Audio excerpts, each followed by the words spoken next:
discuss about briefly about rolling motion and a standard application I will take as a problem, right? So coming to rolling, so if you are having a body which can roll, like obviously rolling means you can have it for ring, cylinder, disc, sphere, so any such body which can roll. So we are having, for example, this is an object which is any of these kind of structures, ring or sphere, it is trying to roll. So we need to have a condition that, for example, its center of mass is moving with Vc. Okay, so obviously if r is the radius of this rolling body, so the particle at the circumference, या फिर outer rim, should have a tangential velocity due to rotation as r omega. If its angular speed is omega, so this would have a tangential speed r omega obviously in this direction, and due to the motion of the body in the forward direction represented by the center of mass, so it should be Vc in the forward direction. So now for pure rolling to happen, there must be no relative motion for the lowest point with respect to ground. So the lowest point of the rolling body must have no relative motion with respect to ground if it has to perform pure rolling. So the effective velocity, as you can see, is Vc minus r omega. So that must be equal to 0. So that means Vc is equal to r omega. So this becomes a quite obvious conclusion that it becomes a condition for pure rolling to occur. So if you differentiate it with respect to time, so it becomes AC is equal to R alpha. So these two primarily become the conditions for pure rolling to occur. So that quite obviously we can say that at this point the effective velocity is 0, but at this point it is actually Vc plus R omega. So either I can write Vc plus Vc as 2Vc, or also I can write as 2R omega, because the condition has to be satisfied. Vc is equal to R omega. So at this point it is Vc is also in this direction and R omega is also in this direction. So these two will add at this point. But if I take somewhere in between these two, let's say for example at a distance of r by 2 from center, so it must be Vc plus r by 2 into omega. So anyway, I didn't want to concentrate on this, so I'm just briefly discussing about it. So this being the basic concept behind rolling. So now let us go for an application. So let us assume that we are having a rolling body, means not rolling body, it's actually a body which is having an initial angular speed, say omega naught, and its radius is r, okay, and its velocity of center of mass is v naught at the moment it is kept on its surface. Okay, so initially it is kept on the surface and it is not pure rolling. Like for example, maybe it is forward slipping. So forward slipping means we have to understand that it is actually rolling plus slipping in such a way that the net velocity is in the forward direction. So that now and one more, in addition to this, the data of the question also says that omega naught is v naught by 2r. Omega naught is v naught by 2r. Okay, so if it was pure rolling, what I must have, it must be omega naught is equal to v naught by r. And since it is not pure rolling, so it is given in the question that initially it is having a forward slipping case, and it is given that the omega naught value is v naught by 2r. So now let us assume that if it is forward slipping, what must be the direction of friction? Because the net motion is to the means the net velocity is in the forward direction. So that actually I mean to say this is v naught, this is r omega. So for forward slipping we must have v naught more than r omega. For forward slipping to occur, we must have v naught more than r omega. So the net velocity with respect to ground is in the forward direction. So the friction must be in the backward direction. So I would say that the friction is acting in the backward direction. So that, in other words, I would say the friction is acting in the same direction as the angular speed, so that it would try to accelerate it. The acceleration, या फिर angular acceleration will be positive. It will try to increase the angular speed, right? So in that sense, we need to understand, and let us assume that it is under forward slipping case. So now the question is, if this is the initial condition, and obviously because friction is acting, so slowly after some time it starts pure rolling. So the question is, in how much time it starts pure rolling? And once we get time, we can also get in how many rotations it will come to pure rolling, in how much distance it will make pure rolling. These are all the things which we can get easily once we get the time, right? So now let us take the case of torque due to friction.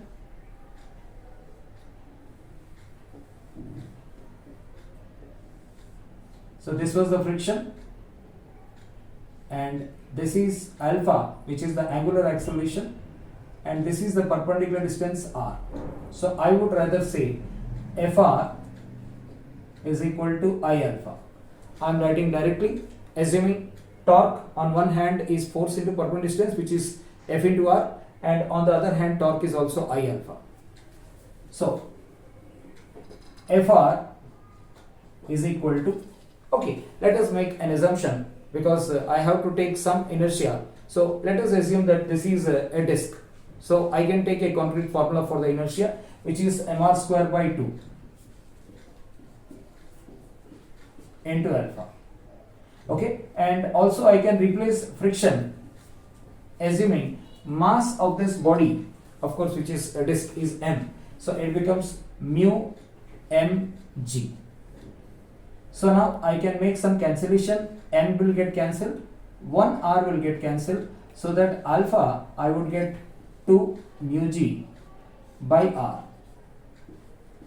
So in this process I got an expression for the angular acceleration under friction, so that I can get an expression for omega, which is omega naught plus alpha t, becomes, what was omega naught is given in the question, which is v naught by 2r. I would substitute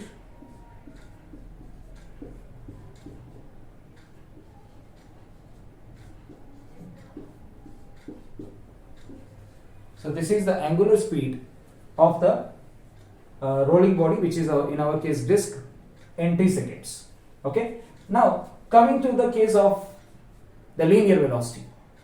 The velocity of the body is represented by the center of mass, which is v naught, and it is, in this case, it is experiencing a deceleration due to friction. So taking by the formula v is equal to u plus at. This is the regular formula of kinematics, equation of motion. Now in this case, as we know, the acceleration due to friction is minus mu g. In fact, deceleration, that's why I got minus sign. So if we say acceleration, it is minus mu g, deceleration is mu g. Okay, so now taking v is equal to, what was the initial velocity was v naught, and what was the acceleration was minus mu g, and the time assuming t. Okay, now we know that if it starts pure rolling within the time t, okay, so in that case the condition which has to be satisfied is v is equal to r omega. So I would rather replace this v with r omega, assuming that it starts pure rolling within that time. So it becomes r into, I got this formula already, which is v naught by 2r plus 2 mu g by r into t is equal to v naught minus mu gt. So one r here get cancelled, one r gets cancelled here, and finally we got v naught by 2 plus 2 mu gt is equal to v naught minus mu gt. So straight away we can shuffle the terms on either sides. It becomes 3 mu gt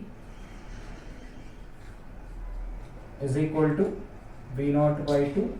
So finally the time taken is v naught by 6 mu gt. So quite obviously we can say that this is the time within which the body, which is in our case we have assumed the disk, starts pure rolling. Okay, so now if it starts pure rolling within this time, now I have to get what is the angle it has covered within this time. That means how much angle it has covered within this time of pure rolling, and what is the number of rotations it has made within this time of pure rolling.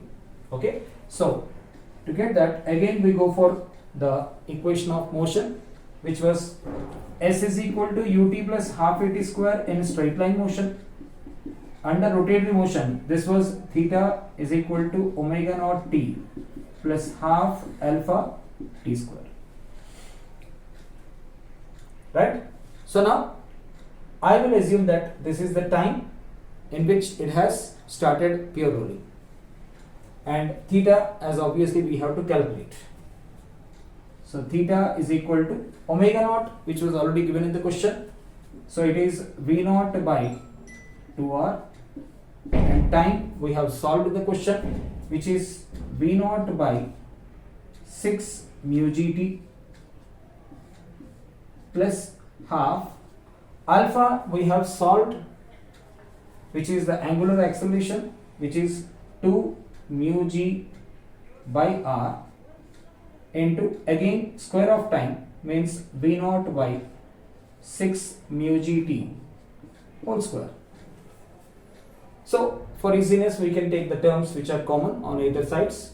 So I would say, I would take common v naught by 2r into v naught by 6 mu gt.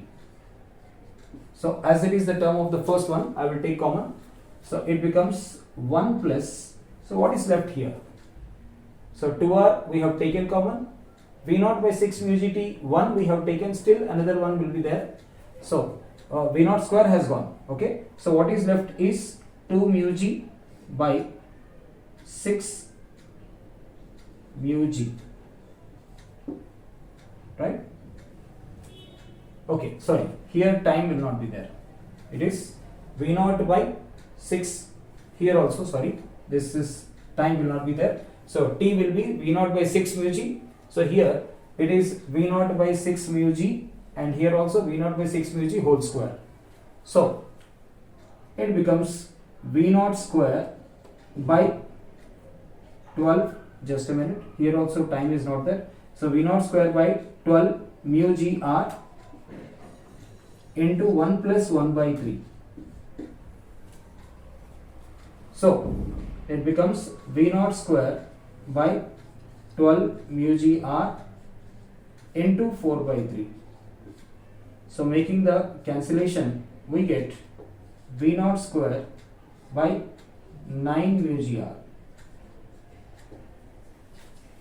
So this is the time in which the body, which was initially making a forward slipping case, now starts pure rolling.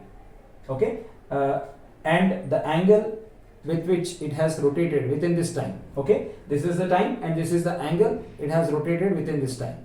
So now to obtain the number of rotations it has made, we have to consider the relation between number of rotations and theta, which is theta is n into 2 pi. So n becomes theta by 2 pi. So now to get the number of rotations it has made before making pure rolling, it would be theta by 2 pi, because each revolution would cover an angle of 2 pi. So the number of revolutions must be the angle covered by the 2 pi term.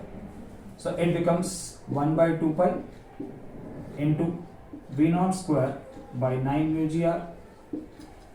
So it becomes v naught square by 18 pi mu g r. So this is nothing but the number of rotations it has made before it has started pure rolling. And lastly, if you still want to calculate one more term, which is the distance it has traveled before it started pure rolling. So for that, again I would say S is equal to ut plus half at square. Okay, so in our case it was initial velocity of v naught, so I would say this is S is equal to v naught t plus half. Now for the translatory motion, there was a deceleration of mu g, okay, due to friction, so I would say it is minus mu g into t square.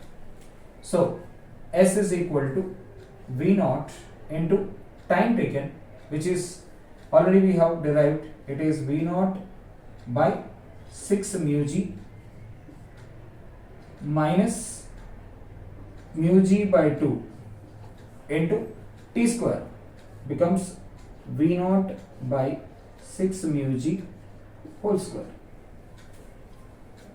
So again, taking common, we get S is equal to v naught square by 6 mu g whole square. Sorry, not whole square, 6 mu g. Bracket 1 minus, it is mu g by 2 into 1 by 6 mu g. After taking common, this term would be left, so making the cancellation, so it will be v naught square by 6 mu g bracket 1 minus 1 by 12. So it would be the fraction of 11 by 12 inside the bracket. So straight away we can write 11 v naught square by, it is 12 into 6, 72. So I would say 72 mu g. So this would be the distance, या फिर displacement which has been made by the disk before it started pure rolling. Starting with slipping, forward slipping, it has made into pure rolling by traveling this much distance.